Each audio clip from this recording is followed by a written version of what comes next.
The greatness of a nation lies in its fidelity to the Constitution and strict adherence to the rule of law, but above all, respect to God. The former Chief Justice David Maraga once opined. I want to begin this analysis by just asking you one question. Regardless of your party affiliation, do you believe that this country is being governed by the rule of law? Be very non-partisan.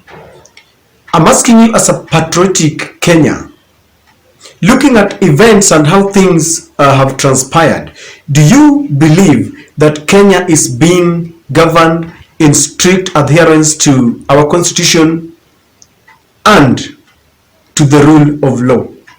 Share with me in the comment section, and please don't reason with your political affiliation. Just be a very patriotic Kenyan.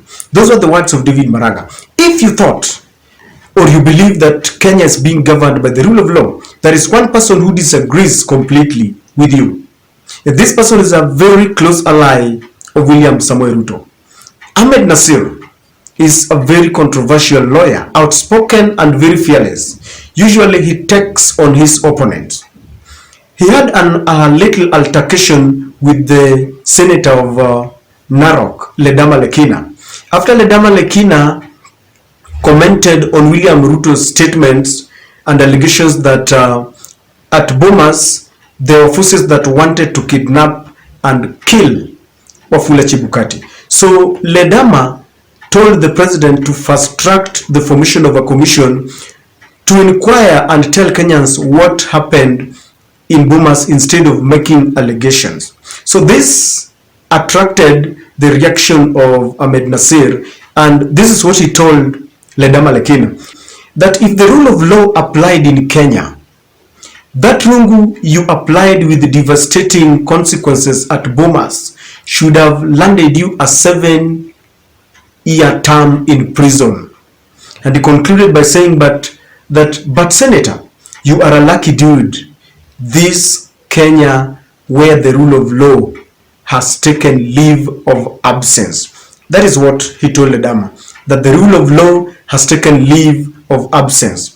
While the former Chief Justice was saying that the greatest of a nation lies in its fidelity to the Constitution and strict adherence to the rule of law. So this rule of law is what Ahmed Nasir is saying has taken leave of absence. This is a tweet that you've seen and you've read it, and I just want to use it to submit to you that he was passing a coded message to his friend William Samoei Ruto. Ladies and gentlemen, as we delve so much into this, if you are watching our channel for the first time, allow me to request you with profound humility to subscribe to our channel, click the notification bell, and give our videos many likes. I have studied Mr. Ahmed Nasir and I've followed him. He seems to be taking corners whenever he wants to communicate to William Samoei Ruto. The government has got three arms: the judiciary, the executive, and the legislative part of it. Whenever he wants to pass a message to William Ruto, atapiga corner and hide behind some people to pass this message. But when there is a problem with the judiciary or legislature, he will say it directly. Like in this case, he wanted to pass a message to President Ruto that things are not going the right way. No wonder he's telling Ledama that if the rule of law had not taken leave, you would have been in jail. If you ask me, and I'm saying this is my personal opinion, we can always agree or disagree. Ahmed Nasir is looking at people like the deputy president who had several land and corruption cases, and all those cases have been thwarted. If you ask our deputy president, he will tell you that these cases were motivated as a result of political machinations because of their allegiance to the then deputy president William Samoei Ruto. But it's not only Rigathi Gachagua. People like Aisha Jumwa and many more of Ruto's friends, you will realize that because they are now in good books with the government, they are now free. This is the reason why I think this lawyer is telling William Ruto hiding behind Ledama Lekina that things are not right? Will William Ruto listen to him so that he can change the way of governance? Because I think he means well to William Ruto. He just wants him to crack the whip so that the government can be free of cartels and corruption. But if there is an arm of government that Ahmed Nasir has ever criticized ever since William Ruto got into power, is the judiciary. Madam Koome and Ahmed Nasir never see eye to eye. Let me just read you a tweet here that Ahmed Nasir did sometimes back. Madam Koome was going to preside over some land, environmental and land court in Kilifi. And after that, it did not pass the eye and the reaction of Ahmed Nasir. And Ahmed Nasir said that a major conference on environment and land court was opened today by CJ Martha Koome in Kilifi. Look at the second part. And not a single presentation will be made on the biggest challenge facing the court. Judges and magistrates taking bribes to give judgment to the highest bidder. If you accuse judges of taking bribes to rule in favor of the highest bidder, you remind Kenyans of allegations of the former Secretary General of Jubilee. Mr. Tuju said that there was a time the two outgoing commissioners, Mr. Abdigulie and Boya Mwilu, visited him in his home and they had a lengthy discussion. So when he was pressed further by the media to explain the nature of their conversation, Tuju said that he realized that he was dealing more with auctioneers.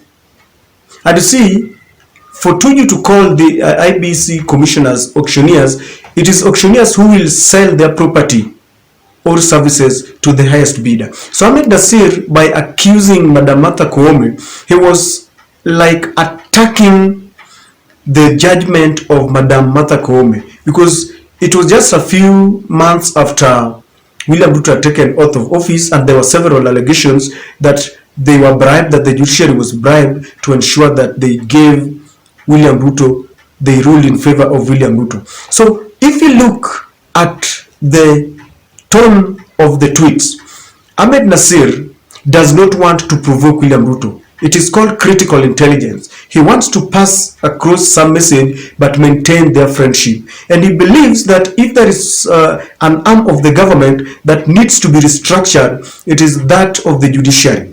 Now look at it this way. William Ruto is enjoying a very wonderful relationship between him and the judiciary. There was a time when William Ruto was going to open parliament. He was going to give his speech there. He was meeting the two houses, the Senate and the National Assembly. And Madam Martha Koome, Philomena Mwilu, who is her deputy, lined up to receive the president. And Ahmed Nasir really criticized this, and he said that this is going to jeopardize the independence of these institutions. And he feels that the judiciary has been compromised by the executive. For Ahmed Nasir to criticize the judiciary, an arm of the government that William Ruto believes is performing their duties in strict adherence to the rule of law, it means that he is also indicting William Ruto. So Ahmed Nasir feels that there is something wrong. Do you believe and read from the same page as Ahmed Nasir? And I want you to go and just check some of his tweets.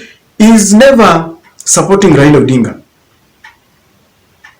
But when he wants to criticize the government, especially William Ruto, he will hide under something else. So ladies and gentlemen, there's a problem, because Ahmed Nasir, who is Ruto's friend and who is a lawyer, someone who has walked within the corridors of justice, understands that there is a problem, then you cannot doubt him. You see, they say that if a crocodile tells you that the hippopotamus is sick, then you can never doubt. Ahmed Nasir is a lawyer. He's represented big companies. In fact, he was representing the IEBC. So if you see him criticizing this government, he knows exactly what is happening. Ladies and gentlemen, you can always agree or disagree with Ahmed Nasir. or you can always agree or disagree with my opinion. But from where I sit, I read a very coded language and a strong one from Ahmed Nasir to the government, both the executive, judiciary, and even the legislative arm of the government. What do you think? Please share with me in the comment section.